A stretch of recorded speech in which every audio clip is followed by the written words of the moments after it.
अयोध्येतील राम मंदिरातील कथित आर्थिक गैरव्यवहाराच्या निषेधार्थ शिवसेना पक्षाच्या वतीने यवतमाळच्या दत्त चौक येथे आंदोलन करण्यात आले। यावेळी राम मंदिरासाठी जमा झालेल्या देणगीचा हिशोब जाहीर करून कथित गैरव्यवहाराची सखोल चौकशी करावी अशी मागणी करण्यात आली। शिवसेना विधानसभा प्रमुख राजेंद्र गायकवाड यांनी या संदर्भात भूमिका मांडली। आंदोलनादरम्यान कार्यकर्त्यांनी जोरदार घोषणाबाजी करीत निषेध व्यक्त केला। आमच्या शिवसेना पक्षाचं नाव चोरलं, चिन्ह चोरलं नव्हे तर आता पाहिलं आपण खासदारी चोरले तरी आम्ही हे सहन केलं, आम्ही यावर लढत राहू।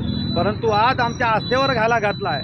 अयोध्येतील श्रीराम मंदिराच्या दानपेटीवर डालला मारला आहे, दरोडा टाकला आहे। किमान साधासुद्धा नव्हे तर 3,500-4,000 रुपयाचा 3,500-4 कोटी रुपयाचा डल्ला या मंदिरावर मारला आहे। त्या लुटीच्या विरोधात, ज्या अयोध्येतील राम मंदिराच्या लुटीच्या विरोधात हे शिवसेनेचं जिल्ह्याचं आंदोलन इथे यवतमाळला आम्ही घेत आहे। आज जसा उदाहरण द्यायचं तर शिवसेना पक्षप्रमुख उद्धव बाळासाहेब ठाकरे यांनी 4 किलो चांदीची वीट आणि 1 कोटी रुपयाची रोख चेक रक्कम दिली होती। सिंधी समाजाने 200 किलो चांदी दिली होती। असं देशभरातून मोठा ओघ धानाचा सोन्याच्या स्वरूपात, चांदीच्या स्वरूपात दिला गेला होता। आज तुम्हाला माहीत आहे, एक साधी कल्पना आहे, तिथल्या ट्रस्टनी जमीन विकत घेतली।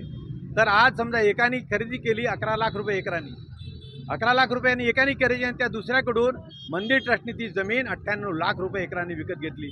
अशी 600 एकर जमीन तिथे विकत घेतल्या गेली। म्हणजे किती मोठा भ्रष्टाचार! त्याच रजिस्ट्रार ऑफिसमध्ये 15 मिनिटाच्या अंतराने हा व्यवहार झालेला आहे। म्हणजे यावरून आपल्याला कल्पना येते की ती राजरोजसपणे हे लूट करत आहे। म्हणजे शेकडो पोते नोटांनी भरलेले कर्नाटकामध्ये नेल्याचं सांगितलं जात आहे। रेल्वेने ते जात होते, 1600 कोटी रुपये अंदाजे गेलेले आहेत। तो ट्रस्टी कर्नाटकाला नेऊन कोणाला देत होता हे शोधल्या गेलं पाहिजे आणि तो ट्रस्टी तिथून मुंबईला वापस विमानाने फैजाबाद अयोध्येला यायचा।